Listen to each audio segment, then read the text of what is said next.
जर तुम्ही तुमचे पैसे योग्य ठिकाणी ठेवले नाही तर मग तुम्हाला भविष्यात मोठे नुकसान होईल। हो, ही गोष्ट तुम्ही लक्षात ठेवा। आणि हे नुकसान असे असेल की तुम्ही आयुष्यभर जिती पण मेहनत करणार तरी पण तुम्ही त्या पैशाला नियंत्रित करू शकणार नाही। तुम्ही शेवटी कंगालपतीच राहणार। हो, ही गोष्ट लक्षात ठेवा। आता सपोज करा उद्याला तुमच्या खात्यातील पैसे 50% कमी झाले किंवा एफडी मध्ये तुम्ही जिती पण पैसे गुंतवलेले असतील ते पैसे महागाईमुळे निम्मेच कमी झालेले असतील तर मग तुम्ही काय करणार तुम्ही? आणि ही फक्त एक कल्पनाच नाही तर वास्तव्य आहे, सत्य आहे। आणि यासारख्या गोष्टी मोठ्या लोकांसाठी तर आहेत, पण जे पण स्टुडंट आहेत ते स्वतःला प्रश्न विचारा, तुम्ही तुमचे पैसे कोणत्या ठिकाणी ठेवतात? तुम्हाला जर महिन्याचे जेमतेम 500 किंवा 1000 रुपये जर पॉकेट मनी मिळत असेल तर मग तुम्ही त्या पैशाला कोणत्या ठिकाणी ठेवतात, काय करतात हे तर फक्त तुम्हालाच माहिती असेल, बरोबर? पण ऍक्च्युअल मध्ये तुम्ही ते पैसे कुठे ठेवले पाहिजे ते तुम्हाला आता समजेल। तर मग बघा, आता पहिला प्रश्न असा पडतो की बँक मध्ये पैसे ठेवणे सुरक्षित आहे का? तर मग बँकेत पैसे ठेवणे म्हणजे आपले पैसे सुरक्षित आहे असं तुम्हाला वाटते का? तर मग बघा, हो ते पण खरे आहे, आपले पैसे चोरीला जात नाही, पण यात पण एक मोठा धोका आहे आणि तो धोका म्हणजे महागाई।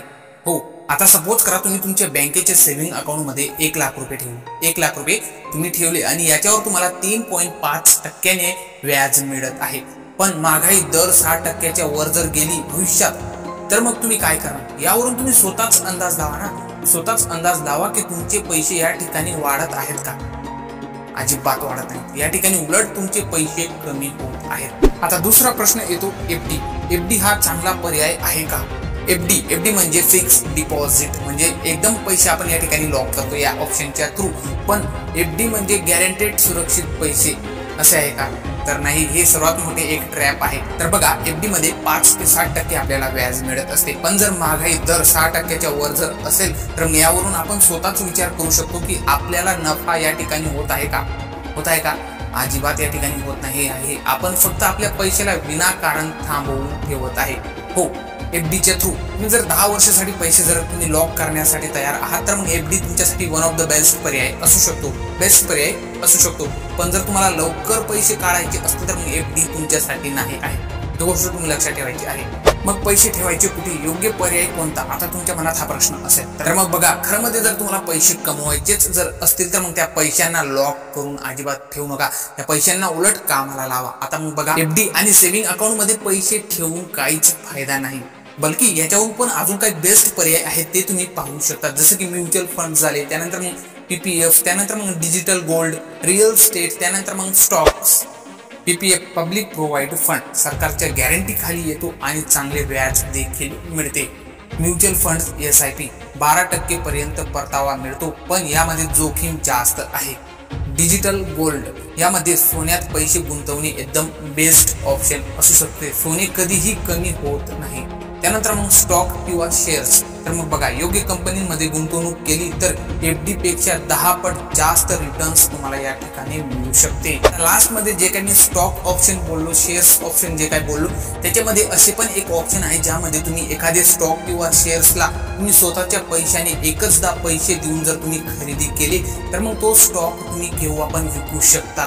तुम्हाला नंतर कोणत्याच प्रकारची फी किंवा पैसे द्यावे लागणार नाही। तुम्ही एका दिवसात विकू शकतात, एका आठवड्यात विकू शकतात, एका महिन्यात विकू शकतात किंवा एका वर्षात विकू शकतात। तुमच्या अकॉर्डिंग तुम्हाला वाटले की तुम्ही जे स्टॉक खरेदी केलेले आहे ते स्टॉकची किंमत तुमची खरेदी किंमतपेक्षा दुप्पट किंवा तिप्पटची जर वाढलेली असेल तर मग तुम्ही त्या स्टॉकला सहजपणे विकू शकता। तुमच्या अकॉर्डिंग तुम्ही 1 वर्ष, 2 वर्ष, 3 वर्ष, 5 वर्षापर्यंत सुद्धा ते स्टॉक तुमच्याकडे ठेवू शकतात, तुम्हाला कोणत्याच प्रकारचे चार्जेस लागणार नाही।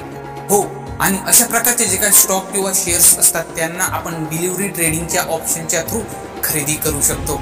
हो, आणि त्याच्या थ्रूच आपण विक्री पण करू शकतो आपल्या अकॉर्डिंग। जेव्हा पण आपल्याला वाटले त्याची किंमत दुप्पट किंवा तिप्पटची झालेली आहे तर मग आपण लगेच विकू शकतो। मग तुम्हाला जर पैसा वाढवायचा असेल तर मग झाडासारख्या मोठ्या प्रमाणात फळ देणाऱ्या स्टॉक ऑप्शन मध्ये पैसे तुम्ही लावू शकता। महत्त्वाचा प्रश्न येतो की स्टुडंट आणि यंगस्टर्स साठी सर्वोत्तम गुंतवणूक काय असेल? तर बघा, तुम्ही आताच विचार करून जर तुमचे पैसे चांगल्या ठिकाणी जर तुम्ही गुंतवणूक केली तर मग तुम्ही भविष्यात श्रीमंत होऊ शकतात, पण जर तुम्ही चुकीच्या ठिकाणी तुमचे पैसे इन्व्हेस्ट केले तर मग तुम्ही नेहमी गरीबच राहणार। हो, तर बघा, तुम्ही जर स्टुडंट असाल तर मग तुम्ही लहान रक्कम SIP मध्ये तुम्ही टाकू शकतात, ज्यात तुम्ही 500 किंवा 1000 रुपये सुद्धा तुमच्यासाठी पुरेसे असतील। त्यानंतर मग स्टॉक किंवा डिजिटल गोल्ड मध्ये पण तुम्ही थोडे पैसे इन्व्हेस्ट केले पाहिजे। 10 वर्षासाठी FD मध्ये पैसे ठेवणारे आणि योग्य आणि स्मार्ट गुंतवणूक करणारे यांच्यामध्ये जमीन आसमानचा फरक आहे, ही गोष्ट तुम्ही लक्षात ठेवायची आहे। त्यामुळे योग्य निर्णय लिहा, तुम्ही कोणत्या कॅटेगरीच्या अकॉर्डिंग येतात त्याच्या अकॉर्डिंग तुम्ही तुमचे पैसे इन्व्हेस्ट करायला आताच तुम्ही चालू करू शकता, ज्यामुळे तुम्हाला फ्युचरमध्ये फायनान्शियल स्टेबिलिटी मिळू शकेल। हो,